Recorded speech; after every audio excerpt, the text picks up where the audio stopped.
okay, so first mandate is you two need to make all your films together. I'm trying to get him to deal. sign. I'm having a contract written up as we speak. This is fantastic. Every 5 years. Seriously, every 5 years. Yeah, there you go. Well, he said it was 2 years after in Bruges. He said, I'm done for 2 years, and it was 4. So now he says he's done for 4, so it might be 8. So I don't know. I'll have to... Yeah, I'm really lazy. Okay, well that's okay. You know, you have to. You know, where does this stuff come from in your mind, Martin? My Really, mum. should I be scared? No, I'm kind of. I like to get it out, so I don't have to deal with it in my own head. But okay, but be honest. Like, I- where's he I- coming from?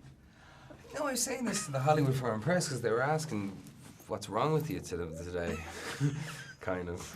No, they weren't really. But they were saying the same thing. They were asking where it comes from. I said, I don't know, because he's one of the sweetest men I know. Like, genuinely one of the sweetest, kindest men I know. And yet there's this just torrent of violence and... But it's all makey it is all makey. It's all Yeah. makey-uppy. It is, but some of it is so descriptive and so fucked up, man. It's insane.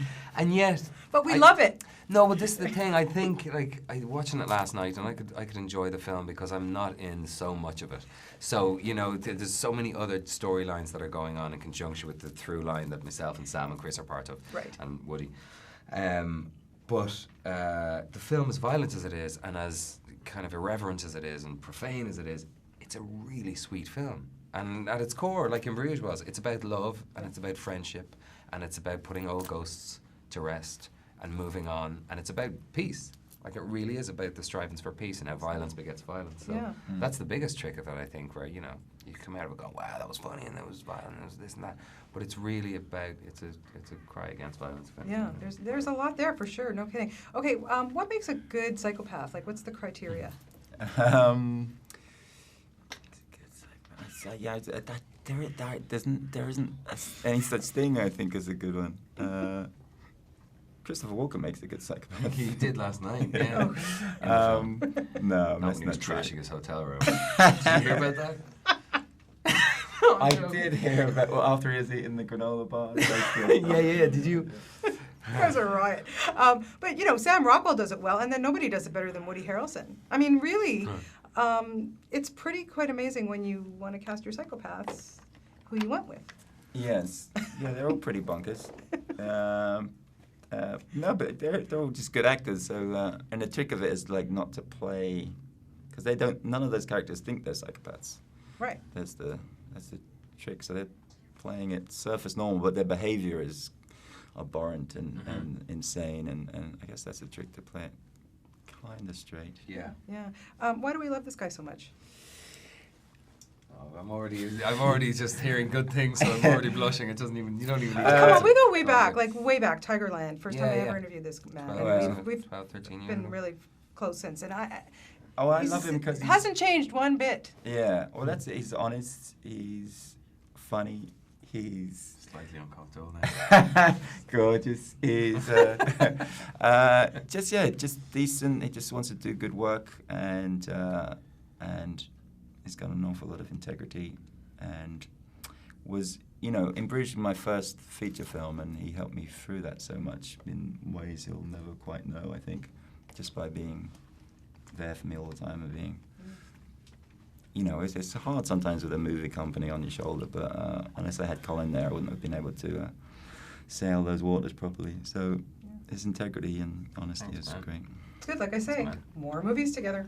Yeah. Yes. What is it, Colin, about a script now that when you get it, because, you know, you do something like a Total Recall, you do something like this, you know, you've got what coming up with Numi Rapace. Yeah, and What is it about a script when you get it and you're like, okay, I'll do that one?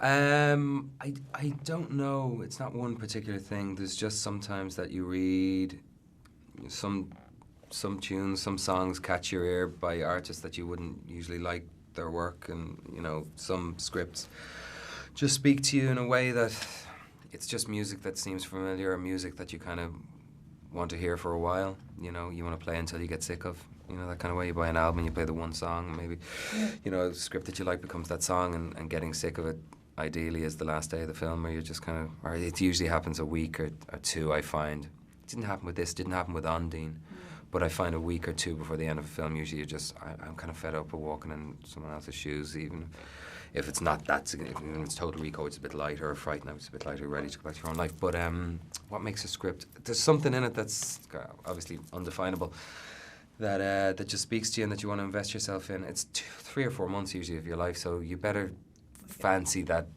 you'll stay curious for that time and it'll keep you interested for that time, you know. But usually if my lips are kind of moving by page 6 or 7 without really knowing, I'm kind of doing a little bit of that. I'm like, oh fuck, I kind of like it, or there's something in it that, you know. Are you more conscious now what you pick now that you're dad? Does it make a difference? It hasn't yet. Okay.